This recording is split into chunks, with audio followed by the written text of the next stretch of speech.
বিচারকদের কোনো বিশেষ রাজনৈতিক দলের প্রতি আনুগত্য প্রদর্শন বা রাজনৈতিক দৃষ্টিভঙ্গি প্রকাশকে অসদাচরণ হিসেবে বিবেচনা করে শাস্তির সুপারিশ করেছে বিচার বিভাগ সংস্কার কমিশন। কমিশনের প্রতিবেদনে সুপ্রিম জুডিশিয়াল কাউন্সিলের মাধ্যমে এ ধরনের বিচারকদের বিরুদ্ধে শাস্তিমূলক ব্যবস্থা নেয়ারও কথা বলা হয়েছে। কমিশনের প্রতিবেদনে উল্লেখ করা হয়েছে, রাজনৈতিক প্রভাবমুক্ত বিচার ব্যবস্থা প্রতিষ্ঠা না হলে দেশের আইনের শাসন ও ন্যায় বিচার নিশ্চিত করা সম্ভব নয়। তাই জনগণের আস্থা ধরে রাখতে বিচার বিভাগকে সম্পূর্ণ নিরপেক্ষ রাখা জরুরি। বিচার বিভাগ সংস্কার কমিশনের অন্যতম সদস্য ব্যারিস্টার তানিম হোসাইন শাওন বলেন, বিচারাঙ্গনকে রাজনৈতিক প্রভাবমুক্ত রাখতে হবে। এজন্য রাজনৈতিক দলগুলোর উচিত বার অ্যাসোসিয়েশন নির্বাচনে হস্তক্ষেপ না করা এবং আইনজীবীদের সংগঠনকে রাজনৈতিক দলের শাখা হিসেবে পরিচালনা না করা। কমিশনের প্রতিবেদনে আরও বলা হয়েছে, বিচারক নিয়োগে রাজনৈতিক চাপ, রায় প্রদানে রাজনৈতিক পক্ষপাত এবং আদালত প্রাঙ্গণে রাজনৈতিক কার্যক্রম বন্ধ করা অত্যন্ত জরুরি।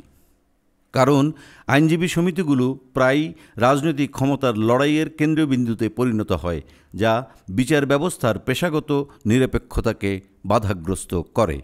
কমিশনের মতে, কিছু বিচারক সরাসরি রাজনৈতিক দলের প্রতি আনুগত্য প্রদর্শন করে বক্তব্য দেন, যা আদালতের রায় বা মন্তব্যে প্রকাশিত হয়। 2011 সালে তত্ত্বাবধায়ক সরকার ব্যবস্থা বাতিল সংক্রান্ত সুপ্রিম কোর্টের রায় দেশের রাজনীতিতে গভীর প্রভাব ফেলেছিল। এই ধরনের রায়গুলো আদালতের নিরপেক্ষতা নিয়ে প্রশ্ন তোলে এবং রাজনৈতিক অস্থিতিশীলতা বাড়ায়। সুপ্রিম কোর্ট আইনজীবী সমিতির সভাপতি ব্যারিস্টার AM মাহবুব উদ্দিন খোকন বলেন, বিচারাঙ্গনে রাজনৈতিক প্রভাব আমরা চাই না।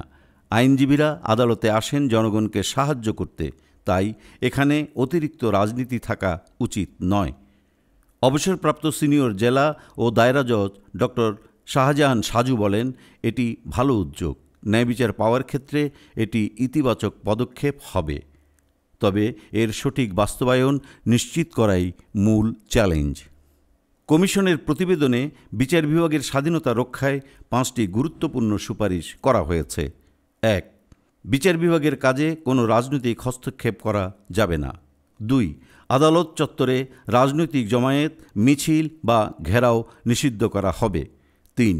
আইনজীবী সমিতিগুলোকে অরাজনৈতিকভাবে পরিচালনা করতে হবে এবং দলীয় প্যানেল প্রথা বন্ধ করতে হবে। 4. বিচারকদের রাজনৈতিক আনুগত্যকে অসদাচরণ হিসেবে গণ্য করে সুপ্রিম জুডিশিয়াল কাউন্সিলের মাধ্যমে শাস্তিমূলক ব্যবস্থা গ্রহণ করা হবে। 5. আদালত প্রাঙ্গণে আইনজীবীদের রাজনৈতিক কর্মকাণ্ডকে পেশাগত অসদাচরণ হিসেবে বিবেচনা করে শৃঙ্খলামূলক ব্যবস্থা নেওয়া হবে।